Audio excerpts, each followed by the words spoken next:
once again to the video. Continuing my look at very simple fan's perspective look at every race in the 2024 Formula One World Championship.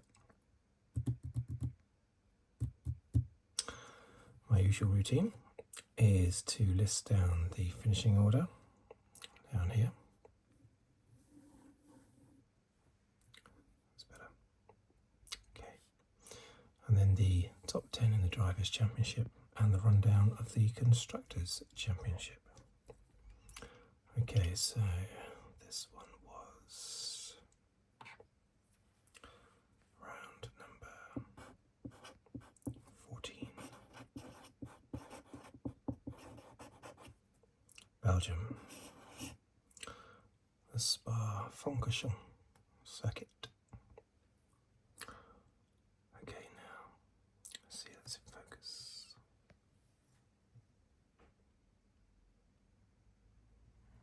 I think so.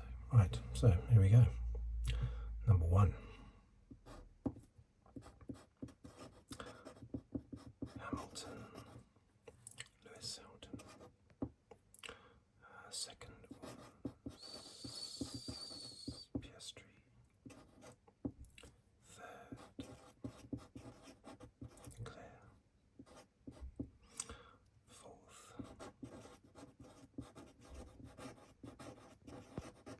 Verstappen. Fifth was Norris. Sixth, Sainz. Perez.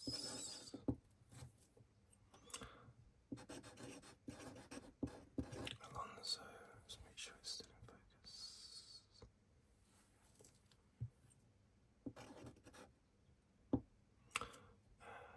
Ocon.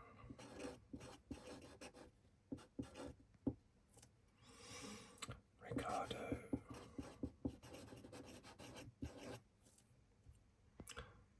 Stroll. Let's just stop that just for a moment. Okay, just had to check something with the focus there. 12th was Albon. 13th, Gasly.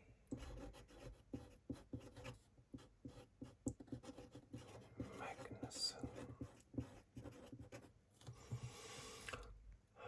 15th, Bottas. Tsunoda.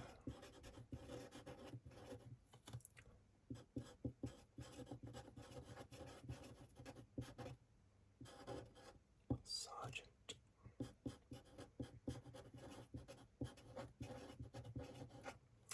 Hulkenberg. Zhou. And of course, actually I should put down DSQ, disqualified. Okay, so Drivers' Championship, so let's have a look.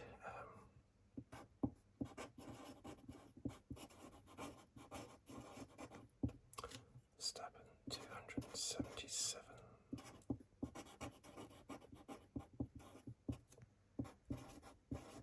199. Leclerc 77. Piastri 167. Nicely in focus, I hope. I think so.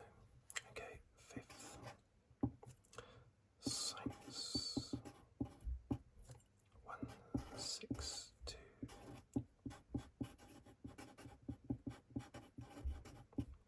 Hamilton way down, still amazingly. 150, Perez 131.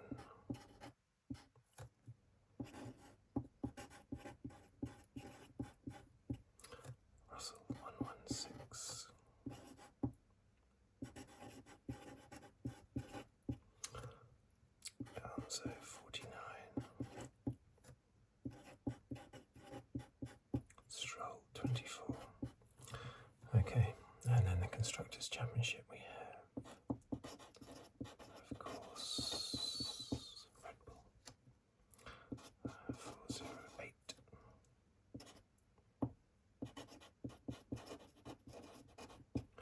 McLaren 366.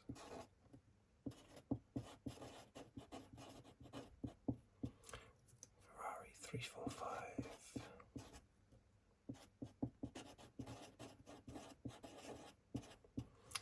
Mercedes, oh, that should be a S, shouldn't it? Never mind.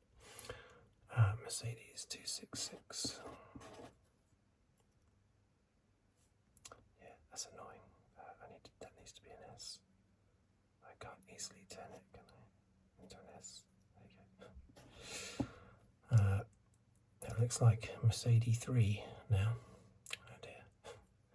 Right, Aston Martin.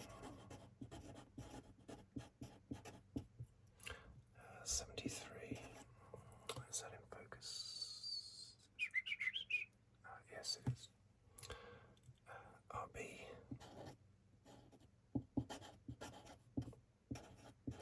34. S.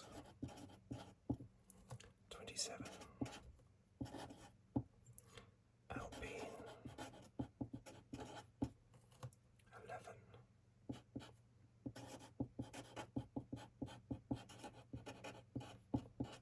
Williams 4. Sauber 0. Okay. So, what did I think of that race? Well, that's another very exciting race. As they always are, Perez I think was the fastest lap, wasn't he? Recorded at the end just to take that point off Norris, I think. Free pit stop because I think Alonso was too far behind to threaten his 7th place. So that race. Now I have to say I didn't watch. I've been away on a little holiday, little trip to Devon, and I got back Sunday evening and I wasn't able to watch anything whilst I was out there, so I didn't see any. I came back to hours and hours of recorded footage, of course. I couldn't watch it all, so I wasn't able to watch any of the practice or any of the build-up to quali or any of the aftermath of quali or the build-up to the race or any of the aftermath from the race. I literally just watched qualifying and the race. And then when the race finished, I went online to see what the positions were a few hours after the actual race had finished, because of course I wasn't watching it live, and that's when I saw that Russell had been disqualified.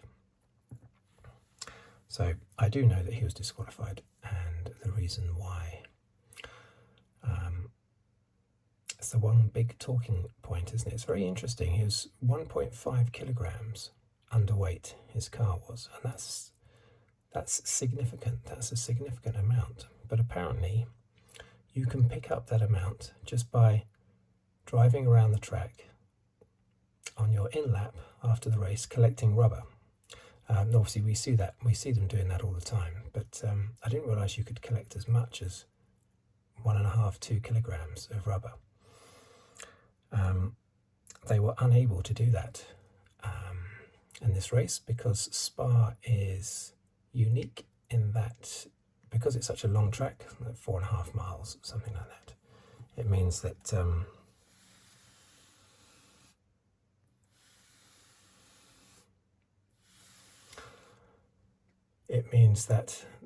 they don't have a sort of slow down lap, an in lap after the end of the race. They just literally stop at the end, at the first corner, and then come in through an entrance into the pit lane and drive down the pit lane the wrong way, which I hadn't noticed before. Decades of watching this race, I'd never noticed that. Now, the only reason why it happened to Russell, the only reason why he was underweight with his car was, they think, it's not fully, obviously the team will dissect it with a fine tooth comb, but it seems the reason is because he was on a one-stop strategy.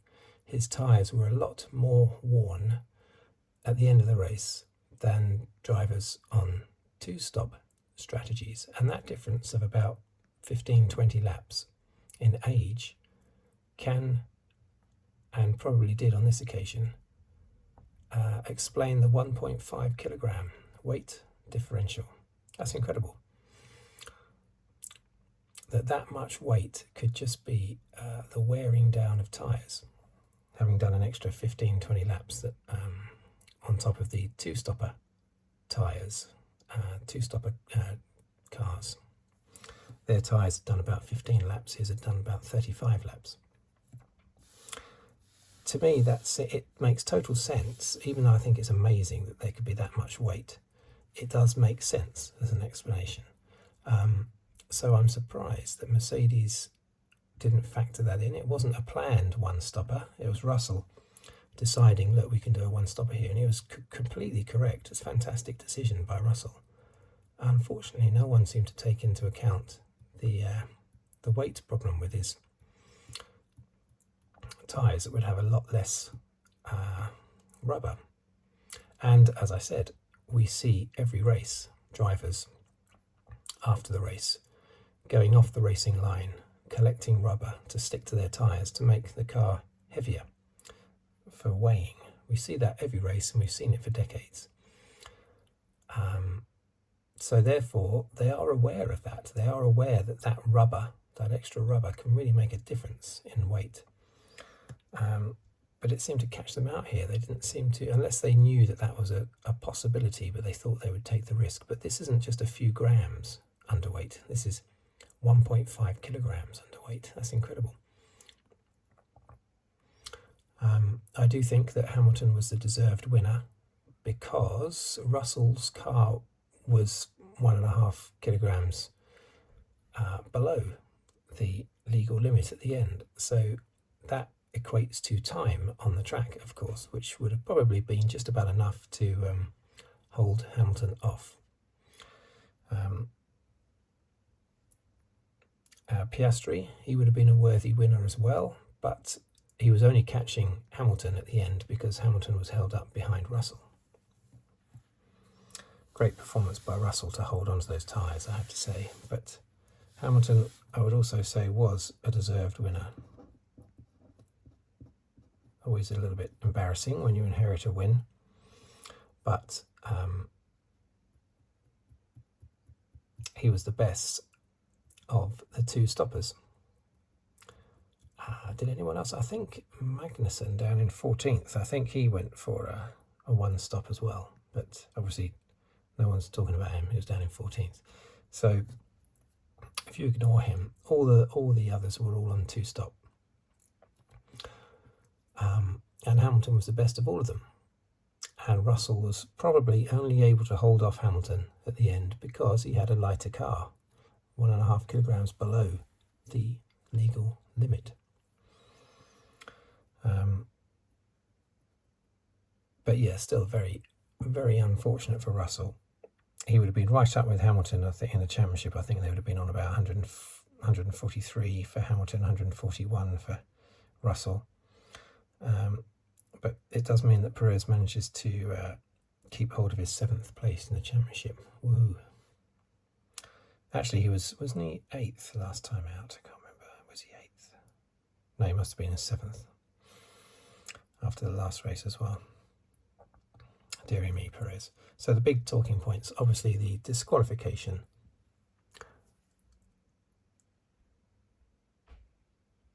Very unfortunate for Russell, that was. Norris, yet another poor start. He had a poor start. Piastri got alongside him, got past him, and then Norris went off the track as well. Went from 4th to 7th at the start. Oh dear, oh dear. Verstappen, of course, had taken a 10-place penalty due to something, a replacement. What do they call them now? The power units or something. What is it they call them? They don't just call it the engine, do they? Anyway, something to do with his power unit had to be replaced, basically. They took the hit here like they'd done the previous two Belgian Grand Prix. They had won. Verstappen had won, despite taking a 10-place grid penalty. But obviously the competition is a lot stiffer this year. What was impressive was how far Verstappen was out in pole position. He completely dominated qualifying. I don't know if he did the practice because I didn't see it, but completely dominated qualifying, which was very impressive. I think Perez was third fastest in qualifying and therefore second on the grid, but he was still about 0.6 behind Verstappen, I think. I don't know why Verstappen was so much quicker than everybody else. But anyway, when it came to the race, he couldn't repeat that. So he struggled. He stuck behind Norris for a long, long time. The only reason why he got ahead of Norris was because yet again the McLaren team, including Norris, made an odd decision to keep Norris out for an extra 4 or 5 laps after everybody else had pitted. And he was losing loads of time again. It's happened in so many races. I don't know why they keep doing it. And so then Norris was punted back and had to try and punch his way through the field. And of course couldn't. So he's lost another 2 points to Verstappen in the championship. I can't see how he's going to be, how Verstappen is going to be caught. There are only 3 races this year where Norris has outscored. Let's just write that here for a laugh.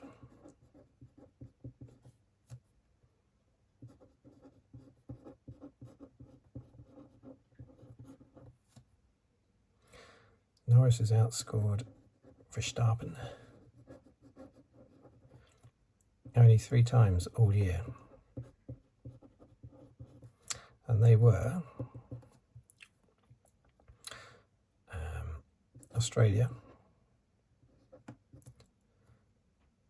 Monaco. I think they put MCO, don't they, for Monaco?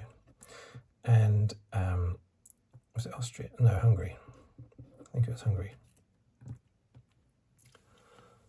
Yeah, Australia, Monaco, and Hungary. Interestingly, the one race that Norris won, the Miami Grand Prix, he did not outscore Verstappen that weekend because it was a sprint race weekend. And I think Verstappen scored 1 point more than Norris that weekend. But yeah, Australia, Monaco, Hungary. The 3 races, only races that Norris has outscored Verstappen, so I can't see him catching him at all. Perez was very feisty at the start. You can tell he was fighting desperately for his career. He was up alongside Hamilton. Drivers that do that are sometimes quite dangerous. They just throw caution to the wind. What the hell, let's go for it. Let's go for that gap because I'm going to get fired if I don't go for this gap. And I thought that was going to happen. I thought there was going to be an almighty pile-up with Perez desperately refusing to give ground. But he did. Going through Eau Rouge, he pulled back slightly and let Hamilton go through. And there were lots of cars all jostling for position all around him. But then Verstappen, they had an odd strategy. His middle stint was only 10 laps on the mediums. He wore out his mediums, not necessarily his fault. Could have been the position he was in amongst other drivers. But it meant that he had to do a very long final stint on hards. I noticed that they actually brought him in just as Verstappen was pulling up behind Perez. They suddenly pulled Perez in, which seemed like a very early pit stop. But it couldn't have been tactical to get him out of the way because they could have just asked Perez, get out of the way, and he would have done. So there's no way Perez would have refused. So, yeah, maybe his strategy was compromised a little bit by the very short middle stint, but still he ended up in last place of the 8 main drivers in the 4 top teams.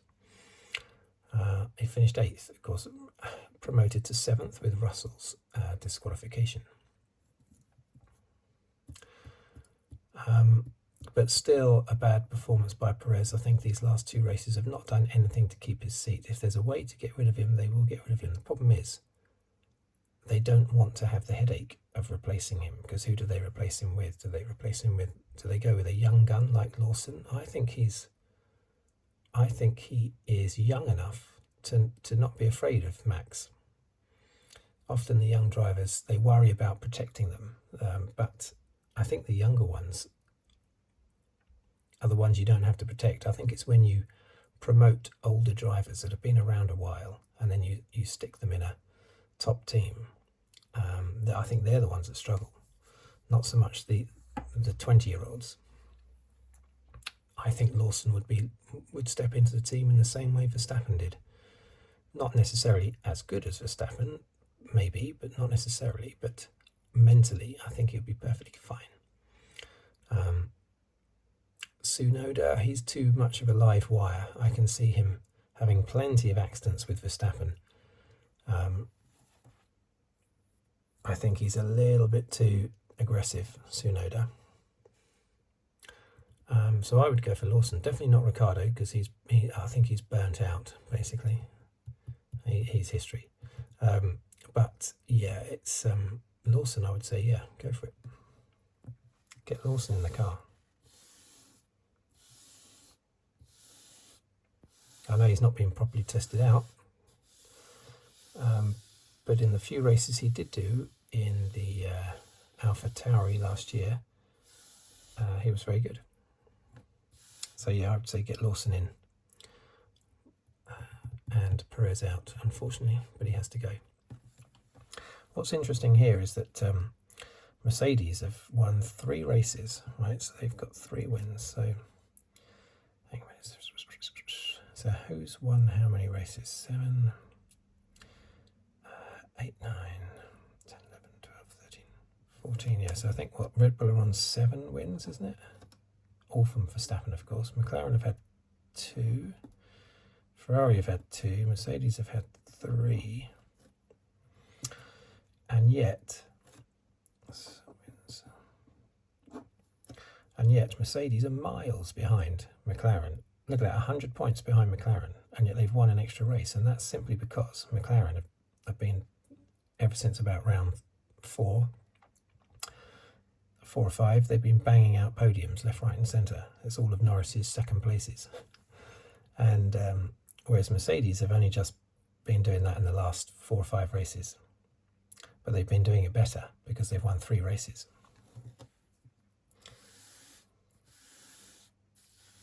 And Hamilton, what is going on? Why is Hamilton still in 6th place? He's won 2 races. I think he's been third, first. Maybe not, because I think one of those races had a sprint race, Austria, I think it was, and he scored 15 points in the weekend, but not necessarily from the main Grand Prix, so it wasn't necessarily a 3rd place, but I know that he has scored 15, 15, 25, 15, 25 from the last 5 races, which is fantastic. He's still only in 6th place. Amazing. That's incredible. So what else is there to say about the race? As I say, I haven't watched any of the post-race stuff, which I often do, well, I normally do, well, I always do, in order to plug any gaps that I might not know about with some of the drivers down here. But I wasn't really watching any of these drivers down here. All my focus was on the top 8, which is good. It's good when you're not looking further down the field for a bit of interest. This race had 8 drivers from the top 4 teams battling it out, and Ferrari could have won, Leclerc could have won, so we could have had Mercedes, McLaren, Red Bull, Ferrari, any one of them winning the race. And I thought that was really good, really, really good. And that's the first race I think we've had this season where any of those 8 could have won.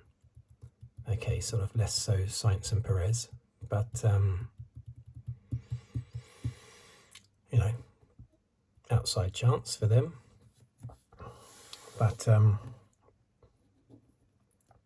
I think that's fantastic. I love it. But it does make me sort of ignore what's going on down here a little bit. From Alonso downwards, it's difficult to focus on them. But as I say, I would normally have a few more things to say about them if I'd actually been able to soak up any of the post-race stuff. The only thing I did soak up was the disqualification. So, Hamilton's 105th Grand Prix win. That's good. It's getting as many wins as possible before he moves to Ferrari. I'm really looking forward to next year. It's going to be fantastic. Great stuff. Anyway, so I think Perez, I think he's a goner. I don't think, I reckon Lawson will be in the Red Bull. Commentators tend to think definitely not Lawson.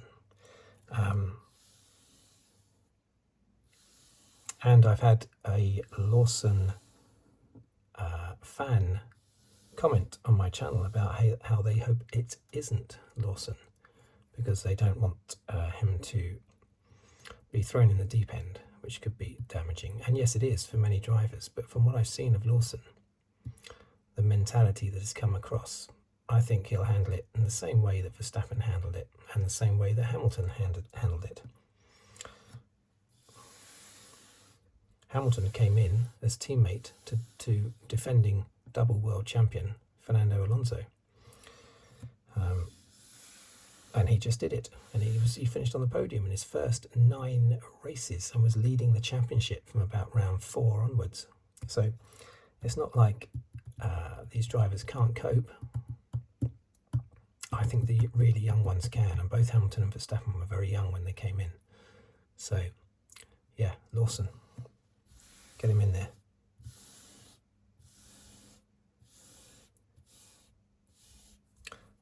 Still top 4, of course. Aston Martin have completely fallen away. I wonder if Adrian Newey will see that as a challenge for next year. Aston Martin. Or would he go for Ferrari? That would be even more of a challenge, but in different ways. The culture, the language, very tricky. Anyway, interesting was I didn't notice it until the race, actually, the new livery on the Alpines, which was quite interesting to look at, I think. The nose of the Alpines looked slightly different as well, but I think that might have just been the livery making me think it was different. Anyway, sorry if my video has not been particularly detailed this time. Not that I normally have many details, but as I say, I didn't finish watching the race until 1:30 Monday morning, or this morning. So I was not going to sit through loads and loads of post-race stuff, especially seeing as a lot of it would be void anyway because of the disqualification. There you go. So thank you for watching, thank you for listening. If you'd like to subscribe, please do so.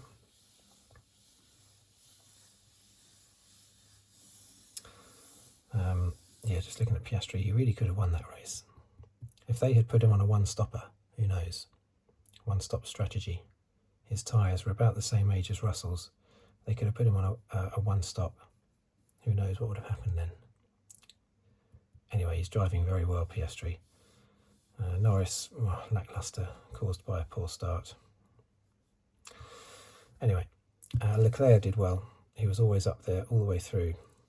So good performance by Leclerc in that struggling Ferrari, I suppose you could say, with its upgrades that didn't work from a few races ago. Strangely, the Mercedes upgrades were not working, were they? I understand, from what I've heard from practice on Friday. So they actually ditched the upgrades and they ended up crossing a line first and second. Right, thank you for watching, thank you for listening. If you'd like to subscribe, please do so, or like, or comment, or leave a tip underneath on the thanks button underneath the video. Until next time, I might do, I probably will do some news videos, F1 news videos, during the summer break. along with other videos, of course. Right, thank you, and goodbye for now. I'll see you for that next video.